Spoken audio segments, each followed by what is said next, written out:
Halo, selamat malam.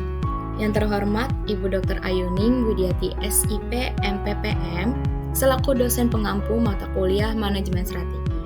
Perkenalkan, nama saya Teresia Halti dengan NIM 66612300180. Saya dari kelas 3E, Fakultas Ilmu Sosial Ilmu Politik, jurusan Administrasi Publik, Universitas Sultan Ageng Tirtayasa. Di video kali ini, saya akan menjelaskan hasil analisis saya mengenai visi, misi, tujuan, dan sasaran Untirta dengan tujuan melengkapi ujian tengah semester mata kuliah Manajemen Strategi. Oke, di sini ada daftar isi. Saya akan membahas mengenai visi, elemen kunci visi, misi, hasil analisis misi, tujuan, hasil analisis tujuan, sasaran, hasil analisis sasaran, evaluasi SMART, dan kesimpulan. Baik, yang pertama itu visi. Di sini Untirta memiliki visi terwujudnya Untirta sebagai Healthy, Integrated, Smart, and Green University menuju PTN berbadan hukum yang unggul, berkarakter, dan berdaya saing global tahun 2030. Nah, elemen kunci visi ini yaitu ada hits and win, di mana universitas menekankan pada kampus yang sehat, terintegrasi, pintar, dan ramah lingkungan. Kemudian elemen kunci yang kedua yaitu PTN berbadan hukum, di mana Untirta di sini menuju kemandirian hukum. Dan yang ketiga yaitu unggul, berkarakter, berdaya saing global. Maksud dari elemen kunci ini yaitu lulusan dan institusi mampu bersaing di kancah global dengan integritas dan kualitas. Nah, lanjut ke misi, yaitu yang pertama, meningkatkan kualitas, relevansi, dan daya saing pendidikan serta lulusan yang unggul, berkarakter, dan berdaya saing. Kemudian yang kedua, meningkatkan kualitas dan kuantitas penelitian dan pengabdian kepada masyarakat yang inovatif berbasis kebutuhan nyata sesuai perkembangan zaman.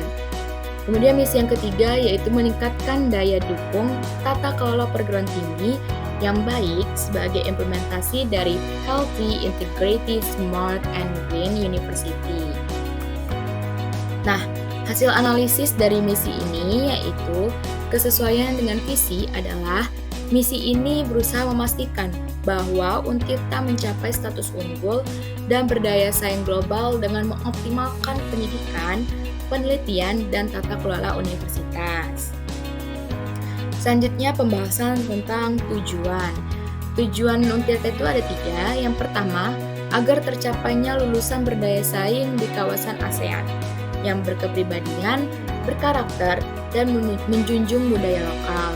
Kemudian tujuan yang kedua yaitu agar tercapainya hasil penelitian dan pengabdian pada masyarakat yang berkualitas dan terpublikasi dengan reputasi nasional ataupun internasional. Kemudian tujuan yang ketiga yaitu agar terwujudnya daya dukung sarana dan prasarana yang terintegrasi, smart, and green. Nah, hasil analisis dari tujuan tersebut yaitu inti tujuannya yaitu agar lulusan Untirta dapat bersaing di ASEAN. Kemudian penelitian-penelitian juga dapat tersebar secara nasional dan internasional. Kemudian infrastruktur yang sesuai dengan hits and green. Nah, kesesuaian tujuan ini dengan misi yaitu tujuan ini sesuai dengan misi karena fokus pada kualitas lulusan dan penelitian serta dukungan tata kelola melalui infrastruktur yang baik. Kemudian pikir mengenai sasaran. Nah, di sini ada 4 sasaran mengenai sasaran Untirta. Yang pertama, tersedianya lulusan yang memiliki nilai-nilai jawara dan terciptanya lulusan yang berjiwa entrepreneur dan leadership. Kemudian sasaran yang kedua yaitu terwujudnya hasil-hasil penelitian dan pengabdian kepada masyarakat yang inovatif dan aplikatif yang berdampak langsung kepada masyarakat dalam rangka mendukung pembangunan daerah nasional dan global. Kemudian sasaran yang ketiga yaitu terrealisasinya peningkatan kerjasama dengan berbagai institusi nasional dan global di bidang ilmu pengetahuan, teknologi, kebudayaan, humaniora, olahraga, dan seni. Kemudian sasaran yang keempat yaitu terwujudnya peningkatan tata kelola manajemen pendidikan tinggi yang berbentuk, partisipatif, transparan, dan akuntabel. Nah, kemudian sini hasil analisis mengenai sasaran. Sasaran yang pertama itu terkait langsung dengan tujuan pertama juga, yaitu lulusan berdaya saing.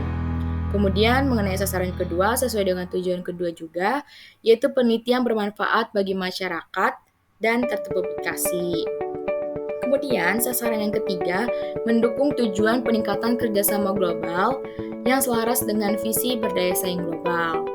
Nah, sasaran yang keempat yaitu memperkuat tata kelola yang selaras dengan tujuan ketiga, yaitu infrastruktur dan sistem yang baik. Kemudian, secara umum, sasaran yang disusun oleh Untirta ini sudah konsisten dengan tujuan dan visi yang besar yang ingin dicapai. Sasaran-sasaran ini merinci langkah-langkah konkret yang perlu diambil untuk mewujudkan lulusan yang unggul dan berdaya saing global. Kemudian penelitian yang inovatif, serta tata kelola yang berkualitas. Nah, yang terakhir nih, apakah sasaran tersebut sudah sesuai dengan metode SMART, yaitu specific, measurable, achievable, reasonable, dan time-bound. Oke, yang pertama mengenai sasaran yang pertama. Untuk sasaran pertama ini, spesifikasinya sudah cukup spesifik, karena mencantumkan karakteristik yang diharapkan dari lulusan, yaitu jawara, entrepreneur, dan leadership. Kemudian untuk measurable, sasaran kedua ini kurang terukur.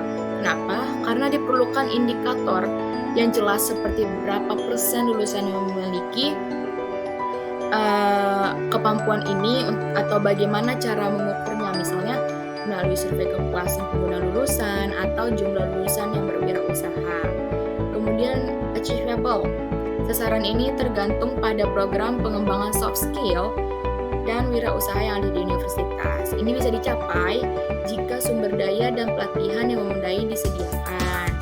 Nah, untuk reasonable, sasaran ini masuk akal, terutama di era saat ini di mana wirausaha dan kepemimpinan adalah kualitas penting. Kemudian untuk time-bound-nya, di sasaran ini tidak ada batas waktu yang jelas kapan sasaran ini akan dicapai, misalnya apakah dalam jangka waktu 5 tahun atau 10 tahun, jadi tidak ada dicantumkan. Untuk sasaran yang kedua, spesifikasinya cukup spesifik juga, terutama karena menekankan penelitian yang inovatif dan aplikatif, serta berdampak langsung pada masyarakat. Nah, untuk measurable, untuk sasaran ini tidak ada ukuran yang jelas, akan lebih baik jika ditambahkan indikator seperti jumlah penelitian yang akan diimplementasikan atau jumlah masyarakat yang akan merasakan dampaknya. Nah, untuk achievable-nya, pencapaian ini tergantung pada kapasitas penelitian universitas dan kemitraan dengan masyarakat dan industri. Dapat dicapai dengan investasi yang tepat dalam penelitian. Kemudian untuk reasonable, sasaran ini realistis, asalkan didukung oleh sumber daya yang memadai dan fokus pada kebutuhan masyarakat. Nah, untuk time bound-nya juga tidak ada batas waktu yang jelas kapan sasaran ini harus dicapai. Nah, untuk sasaran ketiga yaitu spesifikasinya sangat spesifik karena menyebutkan bidang-bidang kerjasama seperti ilmu pengetahuan, teknologi, kebudayaan, dan lain-lain.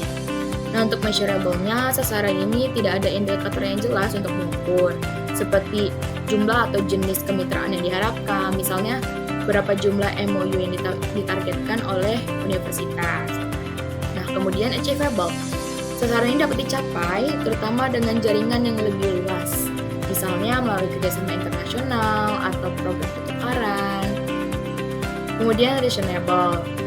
Sasaran ini masuk akal karena kemitraan global semakin umum dalam konteks pendidikan tinggi. Kemudian time bound, sasaran ini juga tidak ada kejelasan mengenai batas waktu yang jelas untuk pencapaian sasarannya. Nah, untuk sasaran yang keempat, spesifikasinya cukup spesifik karena menyebutkan tata kelola yang berkualitas dengan ciri partisipatif, transparan, dan akuntabel. Untuk measurable-nya, sasaran ini tidak ada indikator yang jelas untuk mengukur seberapa partisipatif atau transparannya sih manajemen gitu. Terus mungkin diperlukan survei atau penilaian tata kelola yang lebih terukur. Kemudian achievable. Sasaran ini dapat dicapai dengan strategi yang tepat Misalnya melalui peningkatan kebijakan, mengenai kebijakan tata kelola, dan latihan manajemen. Kemudian untuk reasonable, sasaran ini realistis karena tata kelola yang baik adalah kebutuhan dasar bagi setiap universitas. Nah, untuk time bound-nya nih, sasaran keempat juga tidak ada batasan waktu yang jelas kapan sasaran ini atau hal ini akan dicapai oleh universitas. Nah, kesimpulan dari metode SMART ini yaitu sasaran Untirta secara umum cukup spesifik dan dapat dicapai dengan upaya yang tepat. Namun, beberapa sasaran masih memerlukan indikator yang lebih jelas agar dapat diukur dan batas waktu yang ditetapkan. Untuk sepenuhnya sesuai dengan SMART, sasaran ini perlu diperjelas dalam hal cara mengukur dan kapan harus dicapai. Baik, kesimpulan dari semua yang sudah saya paparkan yaitu visi misi dan tujuan dan sasaran Untirta saling mendukung menuju universitas yang unggul dan berdaya saing global. Namun, beberapa sasaran perlu ditambahkan dengan indikator yang terukur dan batas waktu yang jelas agar sesuai dengan metode SMART dan pencapaian visi lebih efektif. Oke, baik, mungkin sekian yang bisa saya sampaikan mengenai analisis visi, misi, tujuan, dan sasaran Untirta untuk memenuhi tugas ujian setengah semester manajemen strategi. Semoga bermanfaat bagi teman-teman semua. Selebihnya mohon maaf apabila ada kurang kata atau kata-kata yang kurang berkenan di hati. Selamat malam, terima kasih atas perhatiannya.